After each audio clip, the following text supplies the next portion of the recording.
All right, we are back for Balance Council number 26. It's the Ofir x Qcento coalition, and we started up around 4 months ago. Our objective is to basically nerf the overpowered, overplayed cards while buffing the underpowered, underplayed cards so that over time, the game has more variety in what would be viable.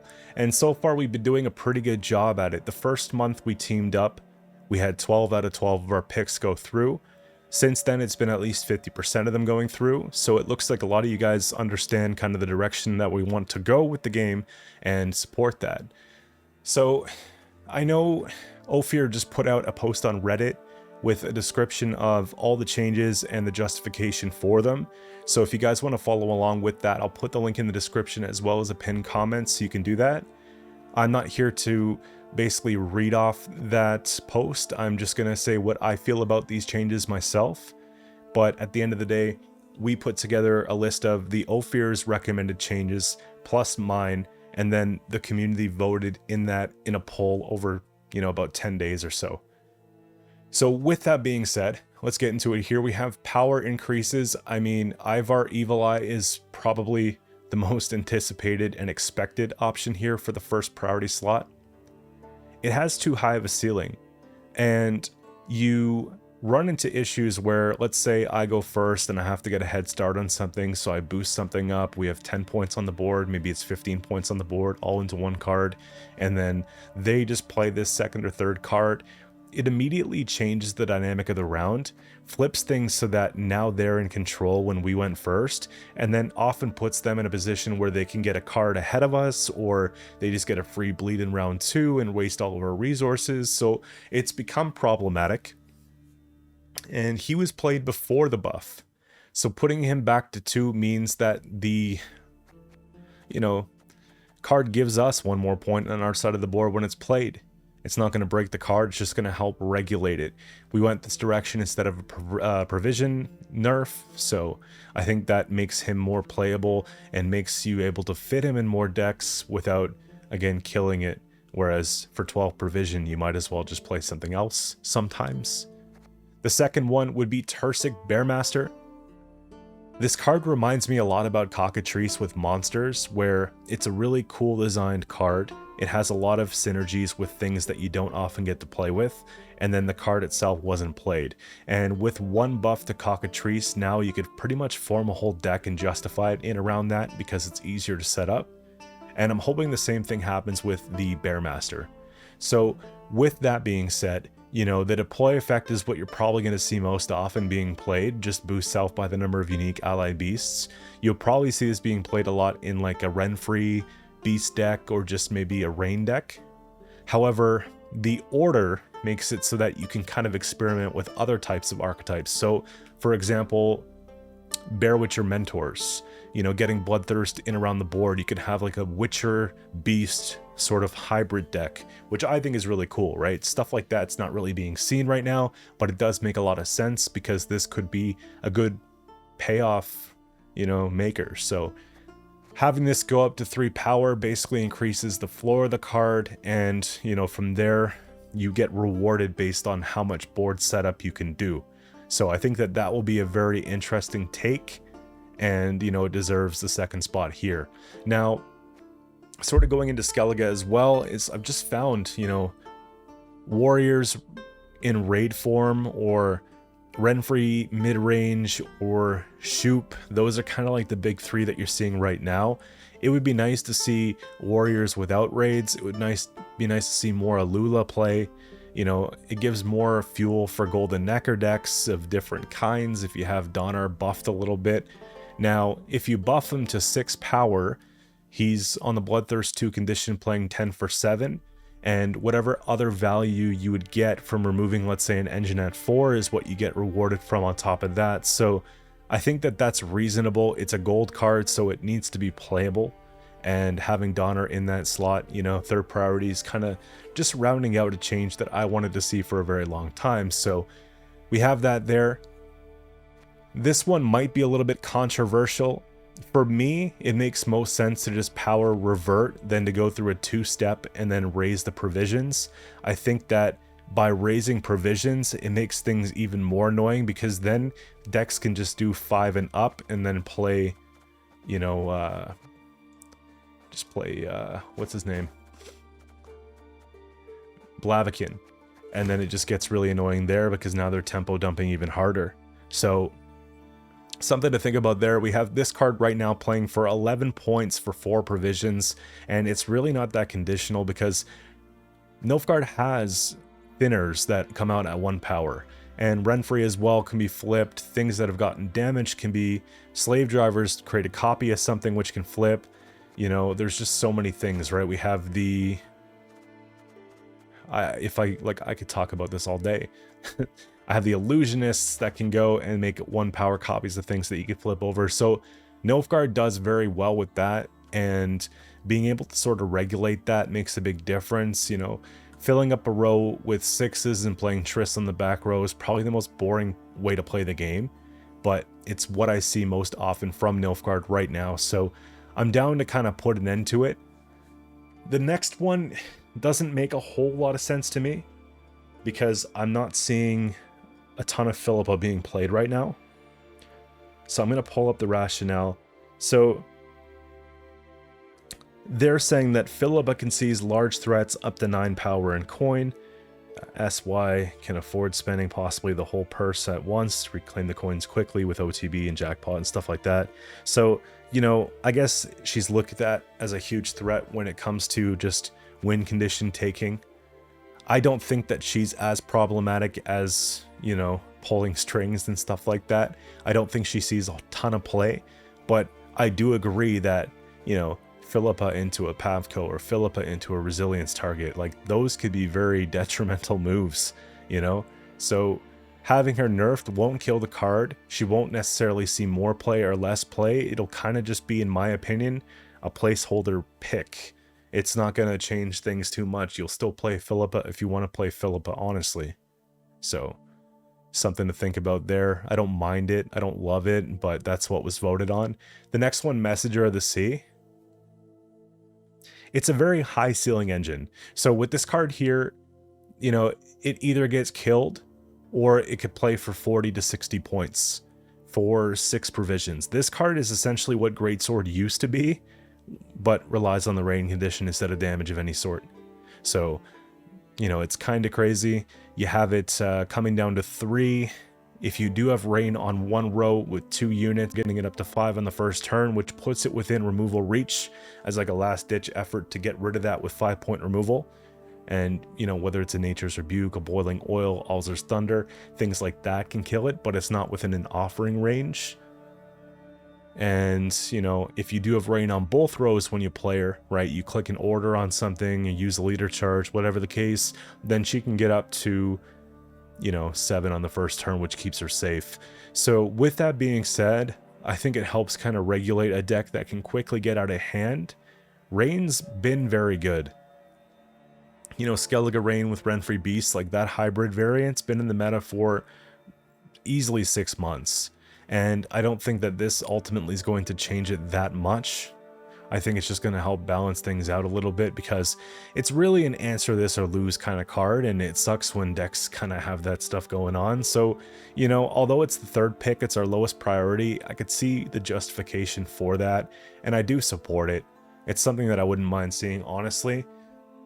And you can bring them back a million times if they die too. You've got Freya's Blessings, you've got all types of stuff, right? Facusia, you name it, so it's really not that big of a deal.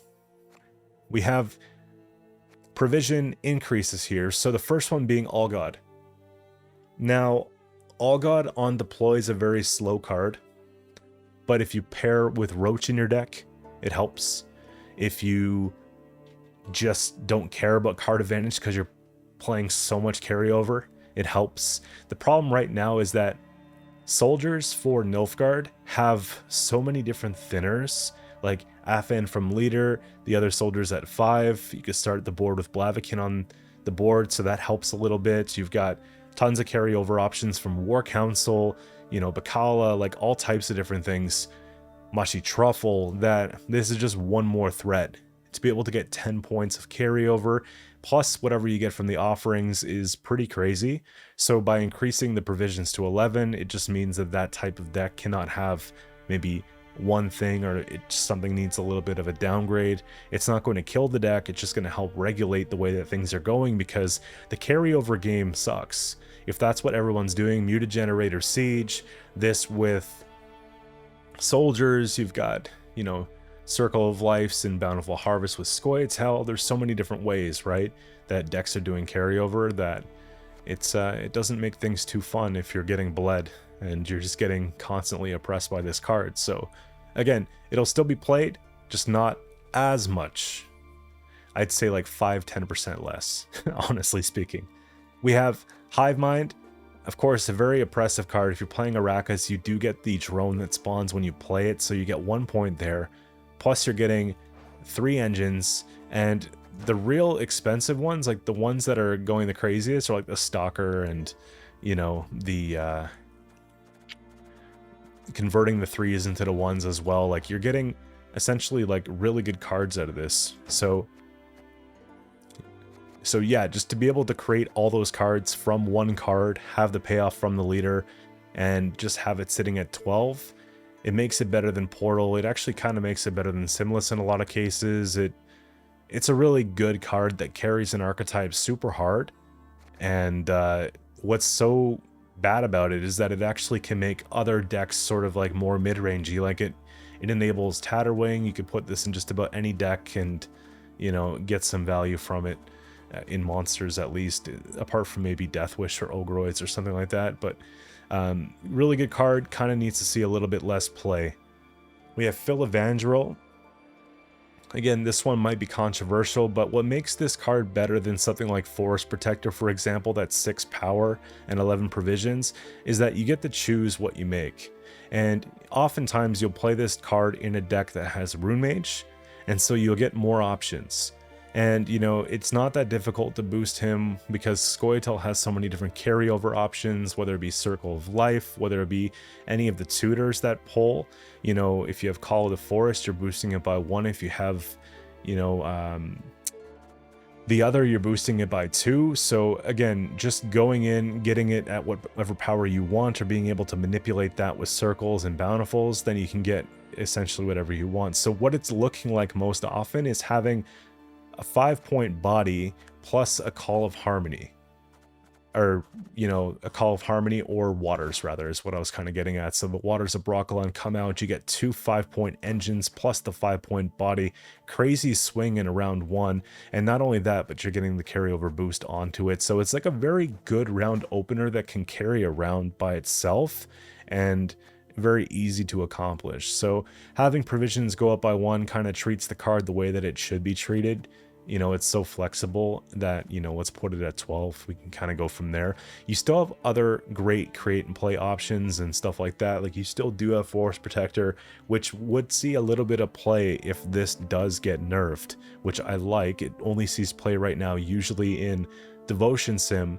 So, you know, having it kind of just back in the mix is nice. You still have Triss at 11 if you want to do something like that, but the manipulation to play whatever you like is kind of something that we're trying to lean away from, which I do appreciate. Now, kind of going back down to the provision decrease column, this is where it gets the most interesting here. You know, Wyvern is an underplayed card. It could be a good asset for Thrive to kind of give more options for a typical Thrive deck in a long round. It'd be good for like a Renfrey Thrive deck as well. You know, if you just want to set up like a big curve and sort of play this in there too. You do get damage. You do get Thrive. Right now it's coming down at 5 for 5 with probably little potential. It's probably getting killed first or second turn. So being able to bring it to 4 provision, I think, puts it where it should be, and just makes it playable. Again, it's such an iconic character monster from the franchise that why would you not want it to be a playable card? So that's kind of why we went in with something like that. We have Prophet Lebiota, which is really cool because this will play into Firesworn to keep engines safe, or any Syndicate deck that you deem worthy. And it'll play into Northern Realms. So Northern Realms, King Ragnar payoff, things like that. You could see a lot of potential for this card. So having the provisions go down It's a 8-point body, it's a shield giver. It could still be locked, right? So you could still deal with it if problems get out of hand. You could still chip down the card from 8 to 0, you know, if it gets out of hand. You still have things like Heat Wave. So it's not like it's an unanswerable option. It's just a matter of giving us one more thing, keeping Firesworn engines safe, playing more into actual classic shield wall. This could be very interesting. So again, this is probably, out of all the changes here, the one that has the biggest variety that it can, you know, offer the game. Apart from Tursik Bearmaster, it's kind of in the middle for me, but leaning more towards this here. And then Mullane, it's another elf. Now, what I've found about elves is you're either playing traps, like full traps, heist, full traps without heist, or just classic swarm. And a card like Mullane could be played in either, more likely classic swarm, but classic swarm already has a carved out set of elves that you'll include in the deck. So to bring her down to 8 provisions, it might allow us to reconsider that a little bit and, you know, just say, okay, look, you know, if we want to do like a control mid-range deck, you know, or a control elves deck without traps, there might be more room for that, because it goes down to 8 provisions, it plays 4 power and again 4 damage, that's 8, which already makes it sort of worse than Donner at a first glance, you know? So you might as well kind of give us something to work with that. Mullane could be, again, some kind of Golden Necker deck, some kind of mid-range PS deck, some kind of elf deck. I think what she's going to see most play in is probably classic elves or Golden Necker, because Golden Necker can afford to spend like 8 provisions on cards that don't always trade up because they're looking to fill slots. So, you know, I'd like to see this card being played. It looks sweet. It's basically like the best ambush art, you know, just casual. And, you know, that's pretty much it. Like, what do you guys think of the picks that we have for this month? I know it was community voted once we got the initial sort of ideas that we wanted to go with. Just here to talk about it, and make sure you check out the article. Let us know in the comments of this video what you think of it, how you're going to plan on voting. I know this one resonated pretty well with other coalitions, so a lot of different ones waited till our picks came out and picked a lot of similarities here. If there were things that you would change, what are they? If there are things that you'd like to see on the next Balance Council, because it's a little bit late for this one, let us know as well so that we can consider that within our picks for December.